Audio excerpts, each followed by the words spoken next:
السلام عليكم، نتمنى تكونوا كاملين بخير وعلى خير. خليكم معايا في فيديو جديد.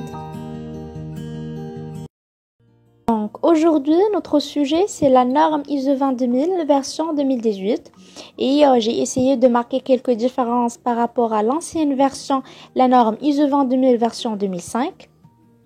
La première chose à savoir, c'est que la norme ISO 22000, c'est pour la mise en place d'un système management de sécurité des denrées alimentaires. Cette norme, elle a été éditée en 19 juin 2018 pour un délai de 19 juin 2021. Alors, ce qui concerne les exigences de la norme ISO 22000, la norme ISO 22000 regroupe management de système, c'est-à-dire le côté management de l'ISO 9001, communication interactive, qui joue un rôle très important au sein de l'entreprise. Troisièmement, les programmes prérequis. Et quatrièmement, les principes HACCP ou bien l'analyse et la maîtrise de danger. Ce qui concerne les principes de la norme ISO 22000, alors comme vous savez bien, sont les mêmes principes qu'un système de management de qualité et qui sont de 7 principes au lieu de 8 principes. Sont premièrement l'orientation client, deuxièmement l'approche processus, troisièmement le leadership, quatrièmement implication du personnel, cinquièmement c'est la prise de décision basée sur des preuves, et sixièmement on trouve le management des relations liées avec les parties intéressées, et autre chose c'est l'amélioration. Ici, si vous remarquez bien, la première chose à noter, c'est que la nouvelle version 2018 de la norme ISO 22000 se présente sous forme d'une structure HLS, High Level Structure. Alors, c'est une structure qui est semblable à la plupart des normes qui vont être mises dans le marché, et c'est une norme qui facilite la tâche pour les autres entreprises afin d'intégrer ce système de management de la sécurité des denrées alimentaires. Alors, il est réparti en 10 chapitres. On trouve que les 10 chapitres sont selon la roue de Deming pour l'amélioration continue. En effet, le chapitre 4, contexte de l'organisme, chapitre 5, le leadership, chapitre 6, la planification, chapitre 7, le support, c'est pour planifier. Alors, pour le chapitre 8, réalisation des activités opérationnelles, c'est pour do. Aussi, 9e chapitre, évaluation des performances, c'est pour check. Et enfin, le 10, amélioration, c'est pour act. Autre chose, si vous remarquez bien, ici on remarque qu'il y a 2 roues de Deming. L'une c'est pour le côté management, comme j'ai déjà montré, et la deuxième c'est pour les activités opérationnelles, ou bien on peut dire c'est pour le côté de la HACCP. Ce qui concerne le domaine d'application, la présente norme internationale spécifie les exigences relatives à un système de management de la sécurité des denrées alimentaires lorsqu'un organisme a besoin de: premièrement, démontrer son aptitude à maîtriser les dangers liés à la sécurité des denrées alimentaires afin de garantir que toute denrée alimentaire est sûre au moment de sa consommation. Il s'applique à tous les organismes, indépendamment de leur taille, qui sont impliqués dans un aspect de la chaîne alimentaire et veulent mettre en œuvre des systèmes permettant de fournir en permanence des produits sûrs. Alors, ce qui concerne les termes et définitions, j'aimerais bien ici présenter la différence entre les termes de la norme ISO 22000, l'ancienne version, et de la nouvelle version. Alors, on trouve qu'ils ont remplacé les produits par produits et services, et c'est ce qui est normal, et qui seront des données de sortie d'un processus. Donc, on fait tout ça pour avoir un bon service ou bien un produit conforme qui va satisfaire les exigences clientèle. Deuxièmement, ils ont remplacé les processus externalisés par processus, produits et services fournis par des prestataires externes. Ils ont aussi remplacé les documents et enregistrements par les informations documentées, c'est-à-dire tout document utilisé par l'entreprise sera, quelles que soient les procédures, les fiches de poste, les enregistrements, les formulaires, ils seront sous forme des informations documentées et non pas des documents et enregistrements. Alors, ils ont aussi remplacé le plan HACCP et PRPO par un plan de maîtrise des dangers. Autre chose, c'est que dans l'ancienne version, la norme ISO 22000 version 2005, on trouve les critères qui démontrent que le PRPO n'est pas maîtrisé, sans mentionner le mot correct. Donc, dans la nouvelle version 2018, ils ont bien clarifié les choses et on trouve au lieu de cette expression les critères d'action. Donc, on peut dire que pour les PRPO, on dit les critères d'action, alors que pour les CCP, on dit les limites critiques. Et bien sûr, ces limites critiques et ces critères d'action ne doivent pas être dépassés. Ils ont aussi ajouté la notion du rappel à côté du retrait. Maintenant, si on veut parler des changements au niveau des définitions, on peut citer les parties intéressées. Auparavant, on trouve que les parties intéressées sont considérées comme seulement pour le client. C'est juste le client.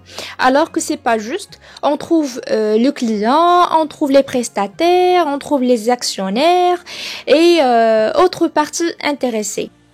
Et généralement, les parties intéressées ne sont pas seulement le client, mais c'est toute personne ou organisme qui peut soit influer sur une décision ou une activité, soit être influencé ou s'estimer influencé par une décision ou une activité. Sachant bien que les parties intéressées se diffèrent selon chaque entreprise. C'est-à-dire selon les activités de chaque entreprise, selon les tâches réalisées au sein de chaque entreprise. On peut trouver par exemple les actionnaires considérés comme une partie intéressée dans une industrie alors que ce n'est pas le cas dans une autre, c'est-à-dire les parties intéressées se diffèrent selon la politique de chaque entreprise et je vais traiter ce point-là dans une autre vidéo à part. En continuant dans les définitions, on trouve une note qui dit pour la définition de l'externalisation, l'organisme externe n'est pas inclus dans le domaine d'application du système management sécurité des denrées alimentaires, contrairement à la fonction ou au processus externalisé qui en font partie intégrante. Donc comment ? Tout simplement, si je veux externaliser une activité, l'organisme qui va externaliser cette activité ne sera pas inclus dans le domaine d'application. L'activité qui sera inclue. Et comme j'ai déjà noté, alors ils ont bien clarifié la différence entre les trois notions, CCP, PRPO, PRP. En effet, dans l'ancienne version, on peut pas distinguer entre ces trois notions, on trouve qu'il y a une ambiguïté. Donc, dans la nouvelle version, ils ont bien clarifié la différence entre les trois notions. Alors, ce qui concerne le contexte de l'organisme, premièrement, il y a la compréhension de l'organisme et de son contexte. Ici, il faut savoir tout ce qui est en relation avec l'entreprise, quels que soient les produits qui synthétisent, le chiffre d'affaires, la localisation, ainsi les enjeux internes et externes de l'entreprise. Et lorsqu'on dit les enjeux internes et externes, c'est-à-dire les forces, les faiblesses, les menaces et les opportunités à travers deux méthode, la méthode de SWOT et la méthode de PESTEL. Et il faut surtout les surveiller bien sûr et les revoir à chaque fois. Ce qui concerne les besoins et les attentes des parties intéressées, il faut bien déterminer quelles sont les parties intéressées qu'on a. Ainsi, il faut déterminer leurs exigences. Donc, il faut faire un brainstorming où les responsables prépare une liste des parties intéressées, ainsi trouve leurs exigences pour par la suite les satisfaire. Alors on a ici, si on remarque bien, on peut dire qu'il y a une nouvelle notion, c'est l'approche processus.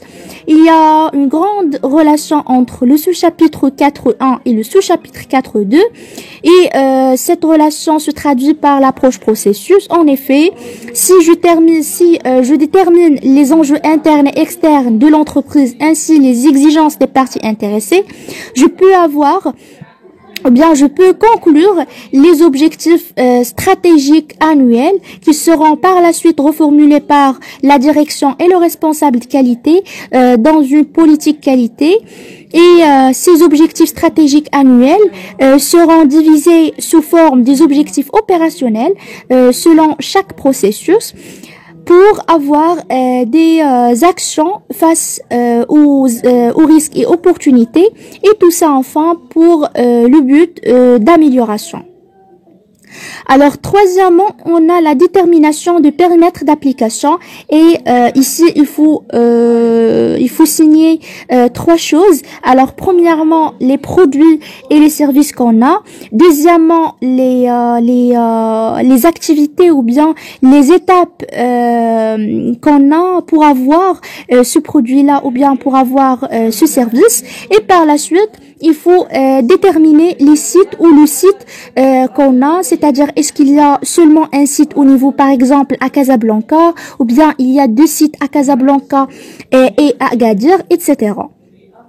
Il faut aussi savoir qu'il y a l'inclusion des aliments pour animaux dans le champ d'application, et surtout, il faut avoir le périmètre d'application sous forme d'une information documentée.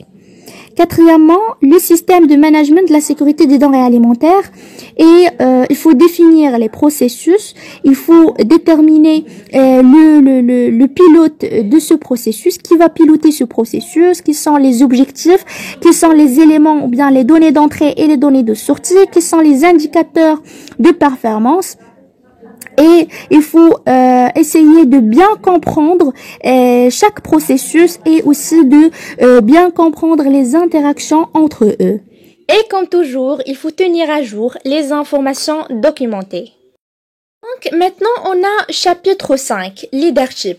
Premièrement, on a la responsabilité et engagement de la direction. Donc, la direction doit démontrer sa responsabilité et son engagement concernant le système management qualité. C'est-à-dire que dans une entreprise, la direction doit être aussi impliquée dans l'engagement système management qualité, quel que soit à travers les ressources financières, quel que soit à travers les ressources morales, telles que la motivation du personnel, ainsi de suite. Deuxièmement, la politique qualité. La direction de votre entreprise établit, revoit et mettra à jour périodiquement sa politique qualité. Donc, la politique qualité, tout simplement, c'est un document où on va trouver les objectifs stratégiques annuels. Donc, cette politique qualité doit être revue à chaque fois et d'une manière continue pour détecter est-ce que les objectifs qu'on a mis sont déjà réalisés, ou bien il faut modifier quelque chose, et ainsi de suite. Donc, votre politique qualité est disponible sous forme d'une information documentée, communiquée, comprise et impliquée au sein de votre organisme. C'est ce qui est normal.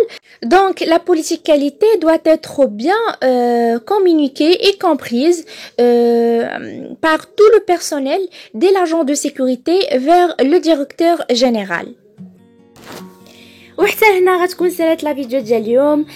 حاولت نقطعها باش ما تجيش trop chargée. Et voilà, je vous remercie pour votre aimable attention. Si vous avez des commentaires, des remarques, des questions, quel que soit en arabe ou bien en français, n'hésitez pas à les marquer dans les commentaires. Je vous remercie. تسناوني الفيديو جديد. بسلام عليكم.